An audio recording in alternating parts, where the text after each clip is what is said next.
ভার্বের গুরুত্বপূর্ণ দুইটা প্রকারভেদ আজকে আমরা শিখবো। কি সেই গুরুত্বপূর্ণ প্রকারভেদ দুইটা?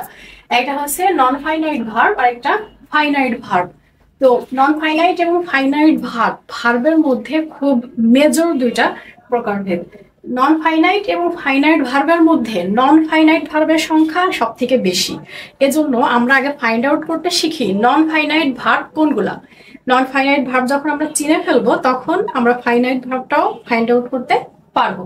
তাহলে কিভাবে আমরা নন ফাইনাইট ভার্বগুলো চিনবো চলো দেখি। নন ফাইনাইট ভার্ব চিনবো জিরান্ড দেখলে, অর্থাৎ ভার্ব প্লাস আইএনজি, ভার্বের সাথে আইএনজি থাকবে, পার্টিসিপল আর ইনফিনিটিভ। এখন পার্টিসিপলের মধ্যে তিনটা প্রকারভেদ আছে। একটা হচ্ছে প্রেজেন্ট পার্টিসিপল, আর একটা পাস্ট পার্টিসিপল, আর একটা কি পারফেক্ট পার্টিসিপল। আর ইনফিনিটিভ কোনটা? ইনফিনিটিভ হচ্ছে টু প্লাস ভার্বের বেস ফর্ম, যেমন টু গো, টু ডু। তারপর দেখি পার্টিসিপলের যে প্রকারভেদটা, প্রেজেন্ট পার্টিসিপল, পাস্ট এবং পারফেক্ট পার্টিসিপল। তো দেখা যাচ্ছে প্রেজেন্ট পার্টিসিপলটা আর জিরানটা কিন্তু একই, অর্থাৎ ভার্বের সাথে আইএনজি এখানে আছে, যেমন গোয়িং। প্রেজেন্ট পার্টিসিপলেও কিন্তু কি আছে? ভার্বের সাথে আইএনজি। এখন প্রশ্ন হচ্ছে কোনটা জিরান্ড, কোনটা প্রেজেন্ট পার্টিসিপল, এটা আমি কিভাবে চিনবো? এটা চিনতে হইলে আমার জিরান্ড এবং পার্টিসিপলের আরেকটা ক্লাস করতে হবে, সেটা ক্লাসটা দেখতে হবে। তো এখন দেখি নন ফাইনাইট ভার্ব কিভাবে চিনবো। জিরান্ড থাকবে, অর্থাৎ ভার্বের সাথে আইএনজি থাকবে।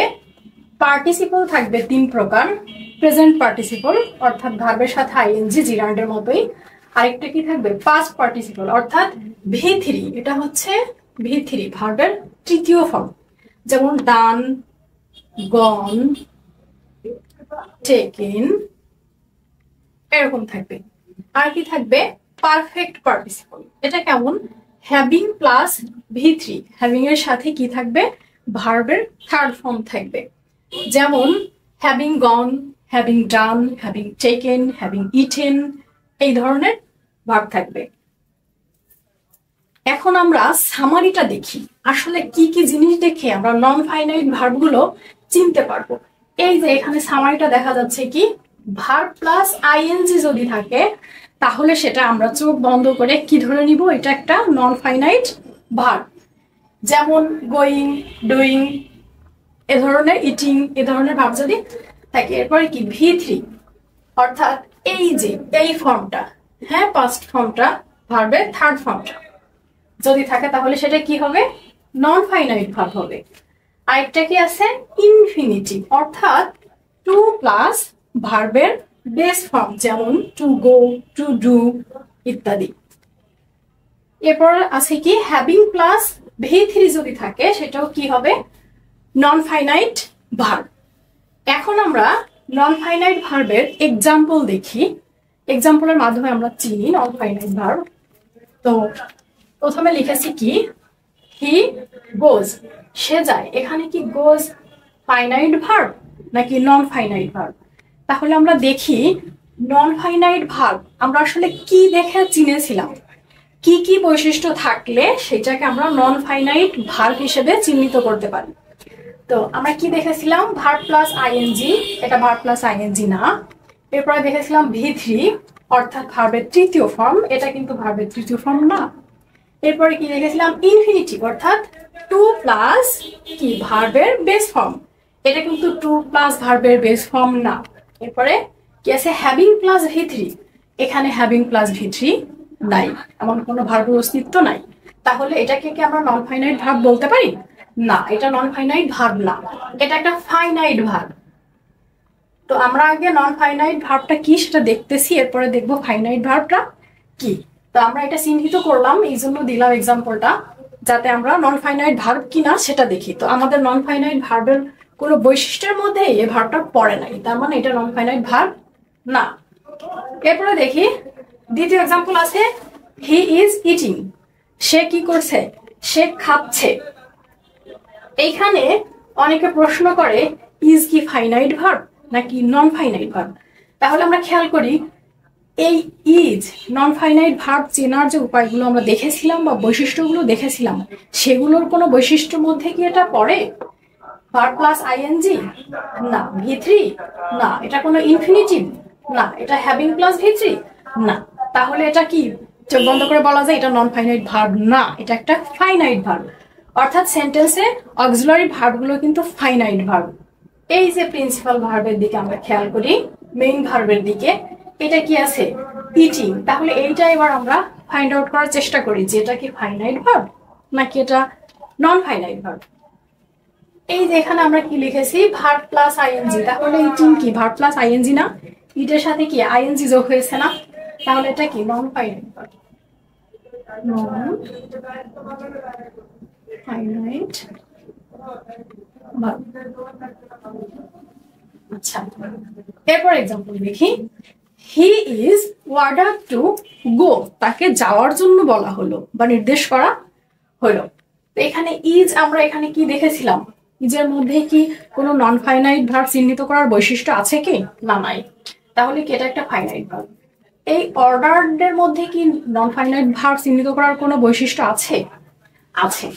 এই যে আমরা লিখেছিলাম ভি3, ভার্বের তৃতীয় ফর্ম থাকলে কি হয়? সেটা নন ফাইনাইট ভার্ব হয়। তাহলে কি অর্ডারের থার্ড ফর্ম কি? ভি3 কি? অর্ডারের থার্ড ফর্ম অর্ডার। তাহলে এটা কি? এটা একটা নন ফাইনাইট ভার্ব। নন ফাইনাইট ভার্ব। এরপর কি আছে? To go. এই যে আমরা এখানে চলে যাই, আমরা দেখেছিলাম কি ইনফিনিটিভ যদি থাকে, অর্থাৎ টু প্লাস ভার্বের বেস ফর্ম যদি হয়, তাহলে সেটা কি নন ফাইনাইট ভার্ব। তাহলে এটা কি হবে? To plus go, non finite verb. এরপর এটা আমরা দেখি, দে ওয়ার গোয়িং। কি বলেছিলাম? কোন সেন্টেন্সে অক্সিলারি ভার্ব যদি থাকে, সে অক্সিলারি ভার্ব কি হয়? এটা কিন্তু মেইন ভার্ব। অক্সিলারি ভার্ব কি হয়? অক্সিলারি ভার্বের মধ্যে কি আমার নন ফাইনাইট ভার্ব চিহ্নিত করার কোনো বৈশিষ্ট্য আছে কি? ফাইন্ড আউট করার নাই। তাহলে এটা কি? এটা ফাইনাইট। এটা ফাইনাইট। আর এটা কি? গোয়িং। এই যে ভার্ব প্লাস আইএনজি, তাহলে গোয়িং কি হবে? Non finite. ফাইনাইট। তো এখন দেখি আমাদের একটা एग्जांपल বাকি আছে, সেটা एग्जांपलটা কি? হ্যাভিং প্লাস ভি3। হ্যাভিং প্লাস ভি3 एग्जांपलটা আমরা দেখি। আমাদের হ্যাভিং প্লাস ভি3 এর एग्जांपल বাকি ছিল। হ্যাভিং প্লাস ভি3 কেমন? Having done my homework I went to bed. মানে আমি আমার বাসার কাজ শেষ করে কি করলাম? বেডে গেলাম। হ্যাভিং সিন, এই যে হ্যাভিং প্লাস কি ভি3, হ্যাভিং প্লাস ভি3, এই যে এটা হ্যাভিং সিন মুভি, মুভি দেখার পর আই ওয়েন্ট হোম, আমি বাসায় গেলাম। তাহলে হ্যাভিং প্লাস ভি3, হ্যাভিং প্লাস ভি3 থাকলে নন ফাইনাইট। ইনফিনিটিভ থাকলে two plus go, two plus do, অর্থাৎ টু এর সাথে বেস ফর্ম ভার্বের। ইনফিনিটিভ থাকলে নন ফাইনাইট এবং ভি3 থাকলে non finite. Verb plus ING, যেটার মধ্যে জিরান্ড এবং প্রেজেন্ট পার্টিসিপল পড়ে, থাকলে কি হবে? সেটা নন ফাইনাইট। তাহলে আমরা নন ফাইনাইট ভার্ব চেনার উপায়গুলো সব জেনে ফেললাম, দেখলাম। এখন এই নন ফাইনাইট ভার্বটাকে যদি আমরা ফাইন্ড আউট করতে পারি, তাহলে এই নন ফাইনাইট ভার্ব বাদে যদি কিছু থেকে থাকে, সেটা কি আমরা ফাইনাইট ভার্ব হিসেবে চিহ্নিত করতে পারবো এবং ফাইনাইট ভার্বটা আমাদের চিহ্নিত করা অনেক সহজ হবে। তো এখন আমরা দেখি ফাইনাইট ভার্ব কোনগুলা। নন ফাইনাইট তো শিখলাম, এখন ফাইনাইট ভার্বটা আমরা দেখি। এখন আমরা দেখবো ফাইনাইট ভার্ব কোনগুলা। আগে আমরা দেখেছি কি নন ফাইনাইট ভার্ব কোনগুলা, ওগুলো আমরা চিনেছি। এখন ফাইনাইট ভার্ব কি কি বৈশিষ্ট্য থাকলে সেগুলো ফাইনাইট ভার্ব হয়, সেটা আমরা দেখি। তো ভার্বের প্রেজেন্ট ফর্ম হতে হবে, যেমন গো অথবা গোজ। ভার্বের পাস্ট ফর্ম অর্থাৎ ভি2 হইতে হবে, দ্বিতীয় 2 নম্বর ফর্ম, যেমন did, went, did. Number, person, tense অনুযায়ী পরিবর্তনশীল ভার্ব, যে সকল ভার্ব নাম্বার ভিন্ন হইলে ভার্বের চেঞ্জ হয়, পারসন ভিন্ন হইলে ভার্বটা চেঞ্জ হয়ে যায়, টেন্স ভিন্ন হইলে ভার্বটা চেঞ্জ হয়ে যায়। আমরা एग्जांपल দেখি। এখানে লিখেছি আই গো। তো আমরা এখানে চেনার উপায় কি লিখেছিলাম? ফাইনাইট ভার্ব ভার্বের প্রেজেন্ট ফর্ম হইতে হবে, গো অথবা গোজ। যদি থার্ড পারসন সিঙ্গুলার নাম্বার হয়, সাবজেক্ট সেক্ষেত্রে গোজ হবে, আর যদি ফার্স্ট পারসন হয় তাহলে কি হবে? গো। মানে কি হয়েছে? I go. তাহলে গোটা কি ভার্ব? এটা ফাইনাইট ভার্ব, ফাইনাইট ভার্ব। এরপর কি লেখা, হি গোজ, কোন ফর্ম এটা, ভার্বের প্রেজেন্ট ফর্ম। এটা কি ভার্ব তাহলে, ফাইনাইট ভার্ব, ফাইনাইট ভার্ব। এরপরে দেখি দে ওয়েন্ট দেয়ার, তারা সেখানে গেল। তো এখানে আমরা ফাইনাইট ভার্ব চেনার একটা বৈশিষ্ট্য লিখেছিলাম যে ভার্বের পাস্ট ফর্ম হইতে হবে V2 হইতে হবে, 2 নম্বর ফর্ম হইতে হবে ভার্বের, যেমন ওয়েন্ট, ডিড। তো এখানে কি আছে, ওয়েন্ট 2 নম্বর ফর্ম আছে, V2, তাহলে এটা কি কি ভার্ব, এটা ফাইনাইট ভার্ব, ফাইনাইট ভার্ব। এরপর দেখি এই সেন্টেন্সটা আমরা কি লিখেছি, we are going to market, আমরা বাজারে যাচ্ছি। এখানে গোয়িং যে নন ফাইনাইট ভার্ব সেটা তো ইজিলি বোঝা যাচ্ছে, কারণ আমরা নন ফাইনাইট ভার্বের বৈশিষ্ট্যে কি দেখেছিলাম, ভার্বের সাথে আইএনজি থাকলে সেটা কি হবে, চোখ বন্ধ করে নন ফাইনাইট ভার্ব হবে। তাহলে এটা নিয়ে তো প্রশ্ন নাই। এখন আমরা আর কোন ভার্ব সেটা ফাইন্ড আউট করবো। আর ফাইনাইট ভার্ব, কিভাবে আর ফাইনাইট ভার্ব, আমরা লিখেছি কি নাম্বার, পার্সন এবং টেন্স অনুযায়ী পরিবর্তনশীল ভার্ব। অর্থাৎ এই সাবজেক্ট উই এর জায়গায় যদি আমরা আই ব্যবহার করি, তাহলে উই এর পরে যেমন আর বসেছে, আই এর পরে কি আর হয়, না হয় না। এরপরে কি হবে, তাহলে টেন্স ঠিক থাকতেছে এই ক্ষেত্রে, কিন্তু এই পার্সন চেঞ্জ হয়ে যাচ্ছে। তাহলে কি হবে, নাম্বার চেঞ্জ হয়ে যাচ্ছে। এইটা তো সিঙ্গুলার নাম্বার, আইটা, তাই না, ফার্স্ট পার্সন সিঙ্গুলার, এটা কিন্তু প্লুরাল, উই, আমরা। তাহলে নাম্বার এবং পার্সন অনুযায়ী কি এটা পরিবর্তিত হচ্ছে, অবশ্যই হচ্ছে, কারণ উই এর পরে আর দিয়েছিলাম, আই এর পরে কি আমরা প্রেজেন্ট কন্টিনিউয়াস টেন্সে আর ব্যবহার করব না, কি ব্যবহার করি, অ্যাম। তাহলে নাম্বার, পার্সন, টেন্স অনুযায়ী কি পরিবর্তিত হচ্ছে, হ্যাঁ হচ্ছে। তাহলে কি হবে, এটা আর কি হবে, ফাইনাইট ভার্ব, অ্যাম কি হবে, ফাইনাইট ভার্ব। এখন দেখি টেন্স অনুযায়ী পরিবর্তনশীল ভার্ব, টেন্স অনুযায়ী কিভাবে পরিবর্তিত হচ্ছে।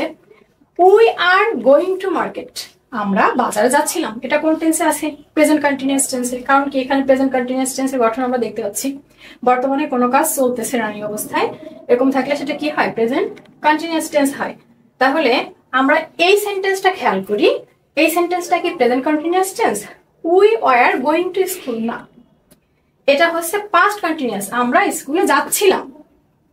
তো এখানে লেখা আছে কি টেন্স অনুযায়ী পরিবর্তনশীল ভার্ব, তাহলে এটা হচ্ছে প্রেজেন্ট কন্টিনিউয়াস টেন্স আর এটা হচ্ছে পাস্ট কন্টিনিউয়াস টেন্স। তাহলে কি টেন্সের পরিবর্তন হয়ে এই আরটা কি হয়ে গেল, ওয়ার হয়ে গেল না, আর সব তো ঠিকই আছে, কিন্তু কি হয়ে গেল, এই আর ওয়ার হয়ে গেল। অর্থাৎ টেন্স অনুযায়ী যে ভার্বটা পরিবর্তন হয় সেটা কি ভার্ব হয়, সেটা ফাইনাইট ভার্ব, ফাইনাইট ভার্ব। তাহলে আমরা চেনার উপায়গুলো আর একটু লক্ষ্য করি, একটু রিমাইন্ড দেই। সেটা কি আছে এখানে, ভার্বের প্রেজেন্ট ফর্ম, যেমন গো অথবা গোজ, এই যে এখানে ভার্বের প্রেজেন্ট ফর্ম আই গো কি হবে, ফাইনাইট ভার্ব। ভার্বের পাস্ট ফর্ম V2 কি হবে, যেমন ওয়েন্ট, ডিড, এখানে ব্যবহার করা হয়েছে দে ওয়েন্ট দেয়ার, এই যে এটা V2, তাহলে এটা কি হবে, ফাইনাইট ভার্ব। এখন দেখি নাম্বার, পার্সন এবং টেন্স অনুযায়ী যে ভার্ব পরিবর্তিত হয় সেটা কি ভার্ব, ফাইনাইট ভার্ব। যেমন we are going to market, আমরা কিসে, বাজারে যাচ্ছি।